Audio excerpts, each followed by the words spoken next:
All right, y'all, today I'm making a black bean recipe because I have a lot of canned black beans on my pantry shelves and I am looking for ways to make some dishes that will be tasty, something that I might like along with some members of my family. So here is one that I found and it is called Barbara's Black Beans. Anyway, so what we are going to need are all of the ingredients that you see here. You're going to need 2 cups of cooked black beans, which is about 2 cans of your canned black beans. I used this brand, Imperial Delights black beans, and so I went ahead and emptied those and I rinsed them, and that's about 2 cups right there. It also calls for 4 peeled and chopped tomatoes. And y'all, I don't have tomatoes right now and I am not in the mood to peel them and chop them. So from what I searched on the internet, they told me that pretty much about 2 cans of these petite diced tomatoes is going to equal what I would need for this recipe. I also need 1 large onion finely chopped. We're going to need some tomato paste. We're going to need 1 large carrot finely chopped and also 2 stalks of celery finely chopped. You're going to need some oregano, some basil, some olive oil, some maple syrup. You're going to need some garlic, and it calls for Celtic salt, but I don't have that, so I'm going to use my Himalayan salt. And then it's just going to involve a little bit of time. And for those of you that are wondering, those are my scraps that I'm going to be putting out in my garden. So I just held those aside. So anyway, get yourself a big pot and stay tuned. I'm going to get things started.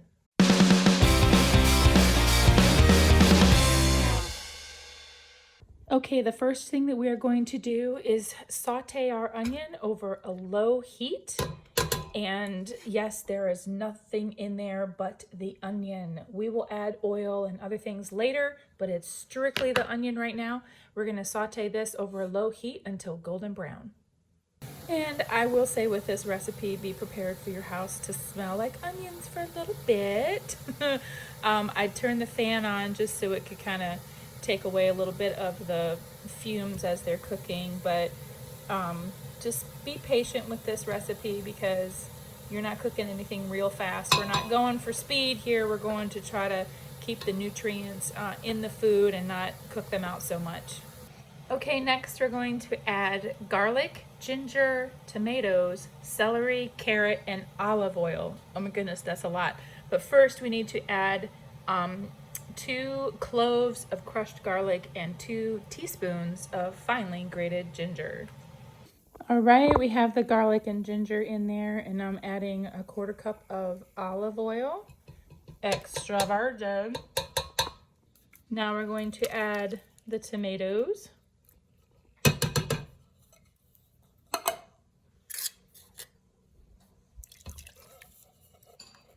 And the carrot and celery. That was 1 large carrot, finely diced, and 2 stalks of celery, finely chopped, diced, however you want to call it. Now we are going to stir this real good. We're going to cover and let it simmer for 30 minutes. And keeping it covered is important. That's an important step. Okay, it's been 30 minutes and you can see it got a little bubbly. You want to make sure that the carrots are tender. That's the most important part in this process. So I did just take a little one out with a spoon, and they are nice and tender. They're not like soft, mushy or anything, but they are tender. And so our next step is going to be to add in the beans, the spices, tomato paste, and the maple syrup. So we're going to go ahead and do that.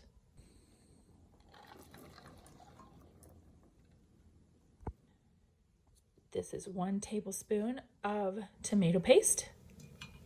And here is 1 tablespoon of chopped basil. The recipe calls for 1 dessert spoon of oregano, of chopped oregano, and I don't even know how much a dessert spoon measure is, so I'm just going with 1/4 teaspoon. Like my dessert spoon would be huge, y'all, but we're gonna go with this. This also said a 1/2 teaspoon of maple syrup. I went with 1 teaspoon because I want to get all the benefits from the maple syrup. Can't believe that that one little bit is going to make a difference in anything, but oh well, that's what the recipe calls for. And it also said, again, a dessert spoon of Celtic salt. I don't have Celtic, we're using Himalayan salt, and I'm also using the 1/4 teaspoon, so here we go. Okay, now we're just gonna stir this all together. It says to gently stir. So we're gonna fold all of this in, I guess. And then we're gonna let it simmer for another 5 to 10 minutes to let everything incorporate so we can let all of those flavors get together. And then in the meantime, I'm gonna make some rice for this to be served over. And then I'll show you the final product. Okay, here is the rice I ended up making. I forgot it was basmati rice. I said it was jasmine rice or something different. So, but anyway, I made a serving of that for me, the basmati rice in the bowl. And then we're going to put a scoop of our beans over top of the rice. And that's going to be my lunch today. So this is a little time consuming, just because, you know, you have to prep your vegetables, you have to let them cook, all that good stuff. And then of course mix it all together. And so here is what the final product looks like.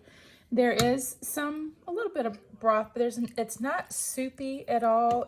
But it's also not, you know, dry. My husband said it looked like a stew, which I guess you could say it looked like that.